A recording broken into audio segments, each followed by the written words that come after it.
So today we're going to talk about how to use a random table of digits and also the calculator to do some simulation.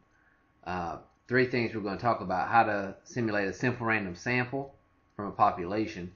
That's the first thing. The second thing is how to randomly assign subjects into a certain treatment in an experiment.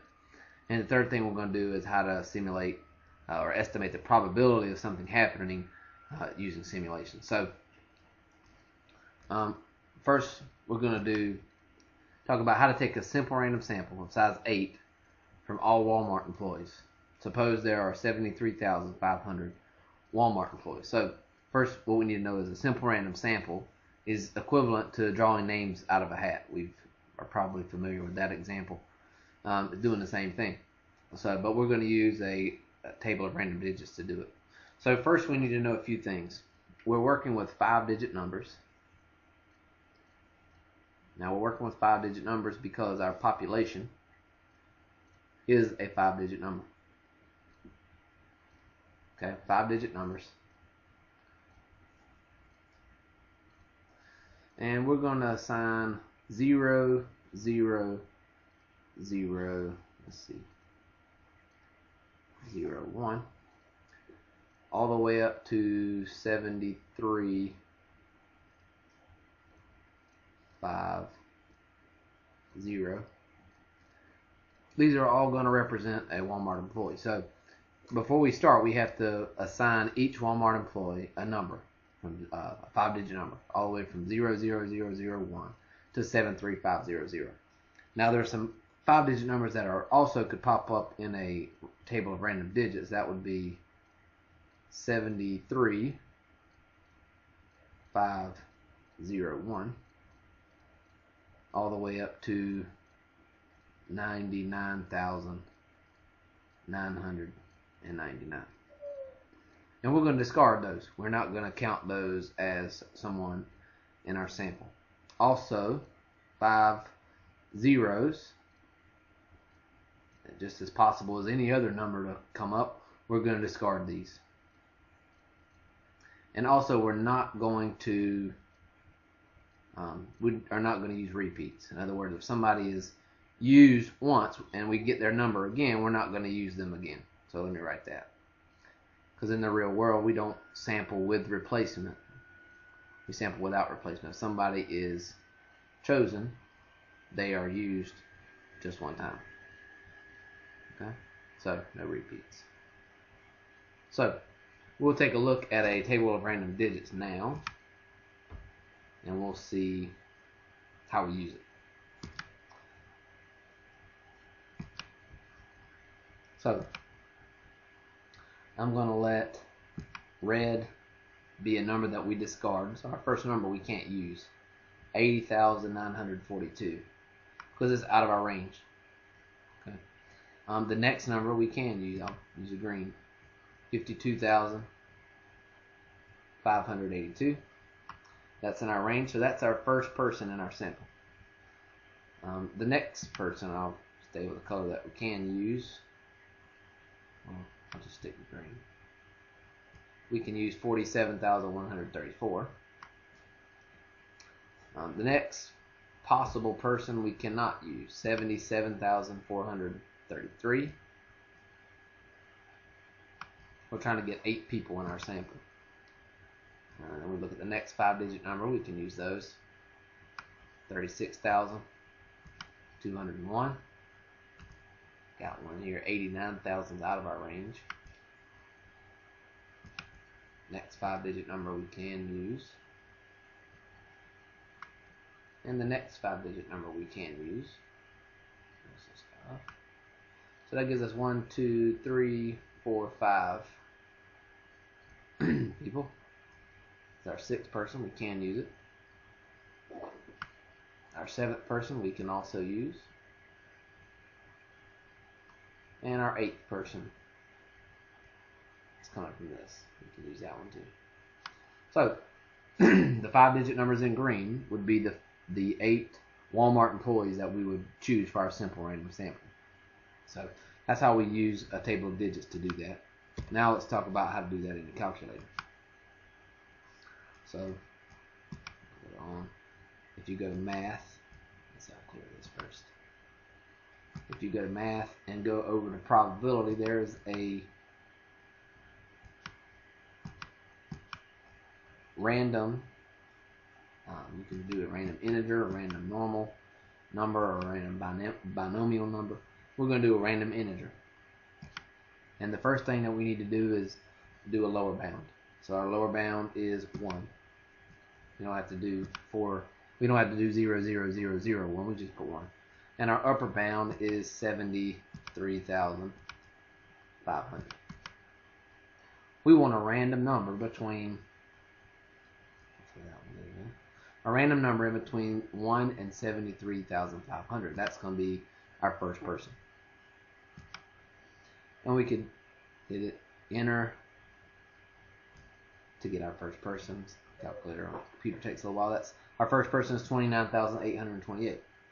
So you don't even have to put it all in again. You hit enter again, and it'll give us our second number.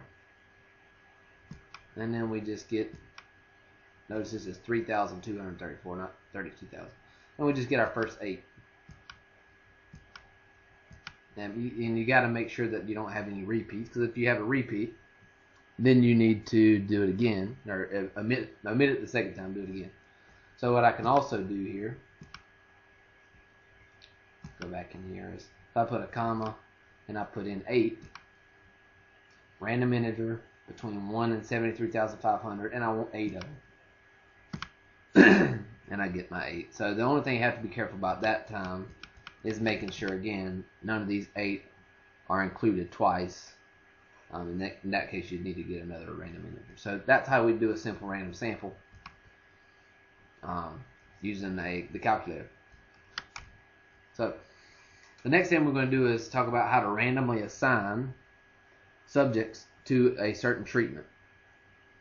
So this is supposed to be 3 different methods of protein supplement, not 4. I'll change that.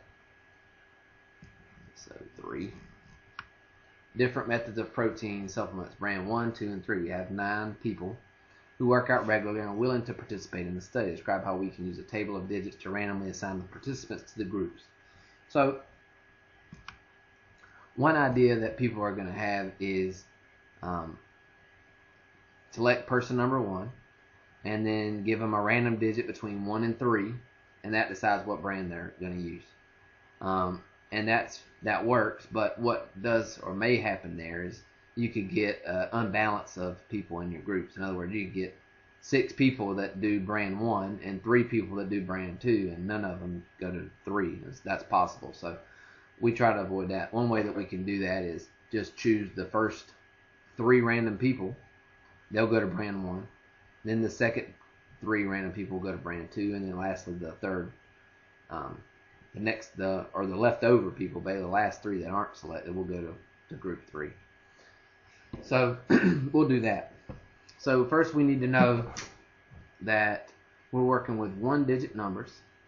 We have 9 people, and each one of these 9 people have a number from 1 to 9. We don't need 2 digits or anything like that. So 1 to 9 represents a participant. Now there actually is another 1-digit number we have to discard. Okay. And we can also, I won't write it here, but we do not want repeats. We can't have repeats. Really, you can't have the same person try 2 different brands. Well, I guess you could in this example, but you don't want to do that. And in some cases you can at all. You can only do 1 treatment. So we're going to look at so again, we can't have repeats. So now we're looking at 1-digit numbers. Look at a table of digits here. So 8, person number 8, you go to group number 1. I'll use green as group number 1. Then we have a discard. We don't use 0. And then we have 9, you go to group number 1. And 4, you go to group number 1. So that green is group number 1. So then I'll choose group 2 now. Next random number is 2, 5, Notice 2 doesn't get chosen again. 5 doesn't get chosen again. So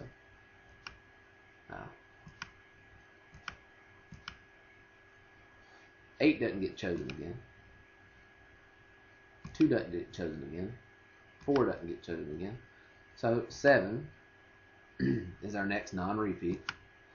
And that makes up the second group. So we can kind of think about what we have now. Let's see, let me just get a pen. I will write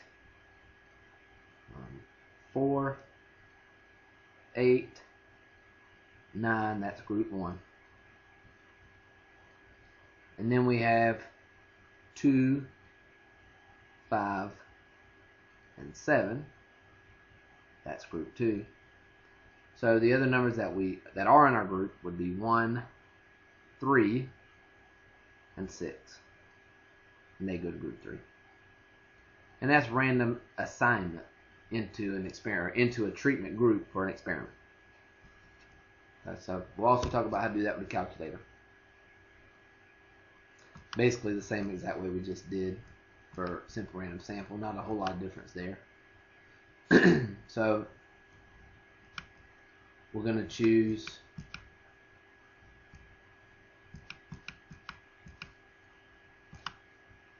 random integer. And one thing about using a calculator is that you're not going to have digits that you can't use. The only reason that you can't use them would be if they're repeats. But in other words, I don't have 0 in my list there, so I don't have to worry about my discards. Same thing as the last problem. I'm not going to get a number but after 73,500 because I set my upper bound. So let's just say I get, well, let me do this way. You could put a 3 there and get your first group, but again, you have to be somewhat careful if you start getting some repeats. So 9, 3, 3, that's a repeat. 9, 3, and 2 would be your first group. Okay, 9, 3, and 2. So then you would have to say for your second group, you got to get 3 numbers that aren't 9, 3, and 2. 1, 7, and 4. And then the remaining 3 that we didn't choose, they would go to group 3. So very similar to what we did before. So the last thing we're going to do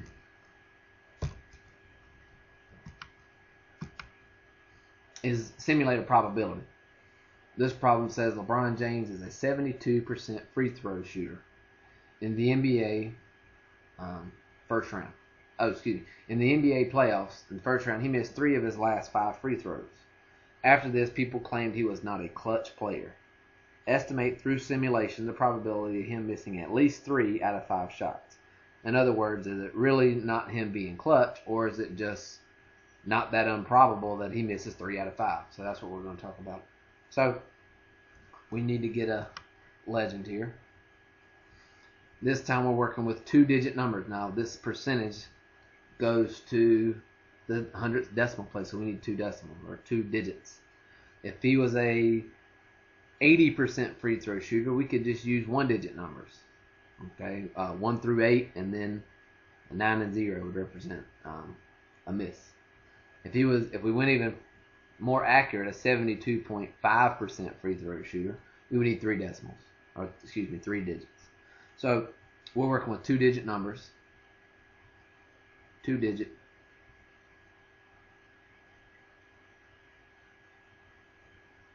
And this time we're not going to worry about repeats. Are okay.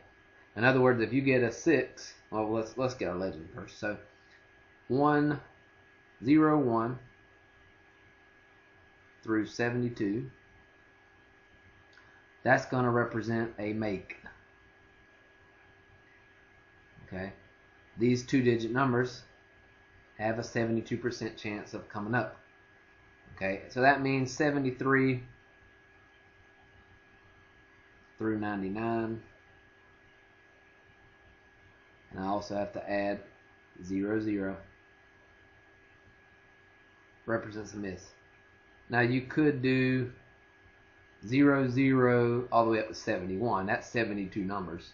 So those 72 numbers still have the same chance of occurring. But I went from 0, 1, so I need to go that to 72, and then do 73 to 99 and double zero for a miss.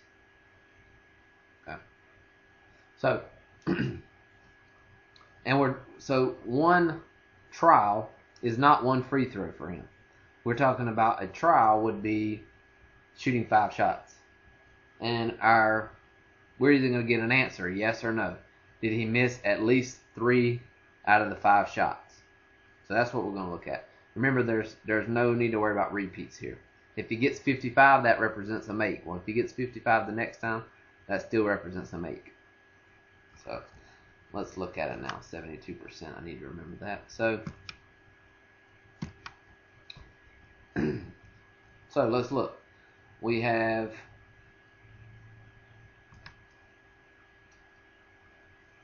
a miss, a miss, a make,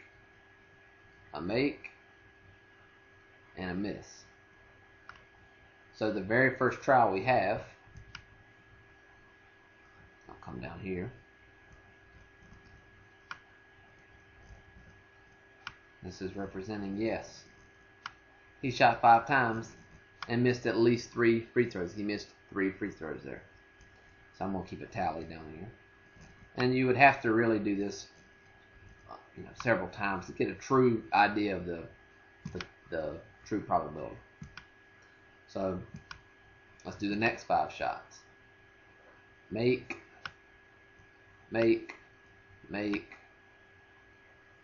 miss, make.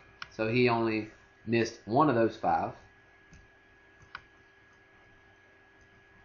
That's enough. So then we would repeat it again. So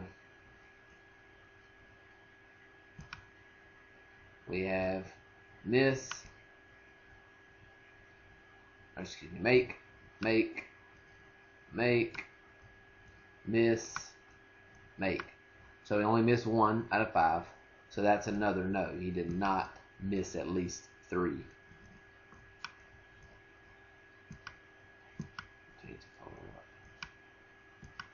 Okay. So we're not going to be able to do this too many times, but that's a make, a miss, and a miss, which means he only missed 2, which is a no.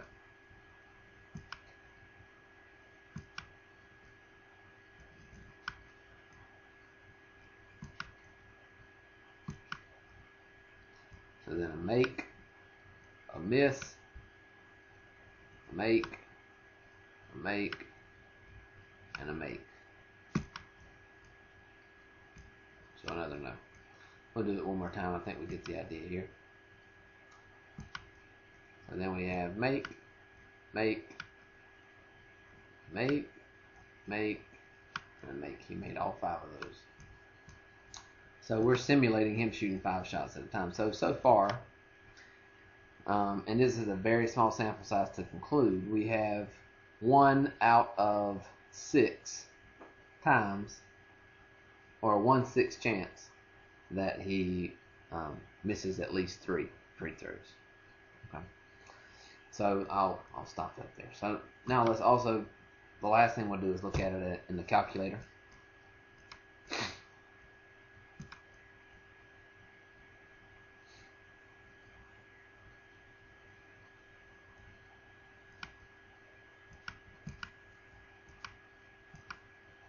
Okay.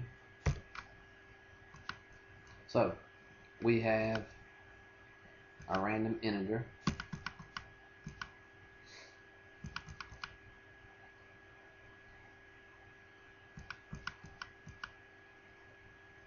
And let's just do from,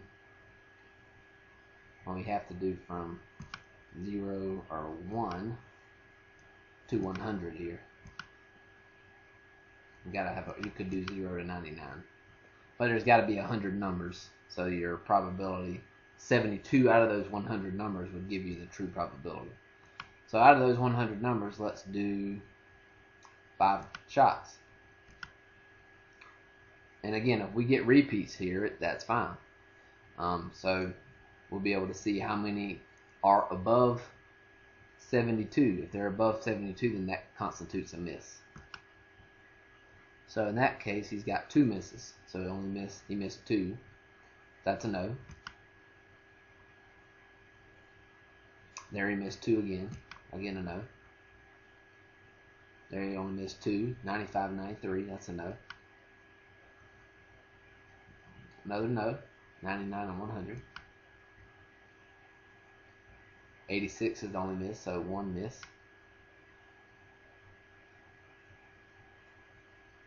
Miss 0 misses in the last one. In this one, he's got only 1 miss. Only 1 miss. Here, 2 misses, 93 and 80. So we did it at least 10 times here. 1. And it is fairly rare for LeBron James to miss 3 out of 5 free throws, because we're simulating it here. And hardly ever is he shooting, if that's his true free throw percentage that he had for the entire year, long-term percentage. It is unlikely for him to miss 3 out of 5. We can keep doing it, but we don't. Here is still 2 out of 5. Still not getting 1. Finally, so he finally gets 1. 1, 2, 3, where he misses 5 times. So that's 3, 4, 5, 6, 7, 8,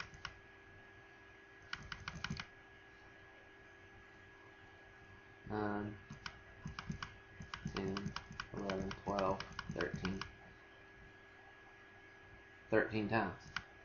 13 times, 1 out of 13 times, when we simulated it, he missed at least 3 shots. Now, you'd have to do this more times, and we have actually better things than calculators. We have statistical software that can simulate thousands of trials, 10,000s of trials, to get a very accurate probability to kind of see how likely it is for him to miss that many. But it does seem like something was happening, whether he's wasn't clutch or whatever you want to say, but it is unlikely for him to miss 3 out of 5 free throws.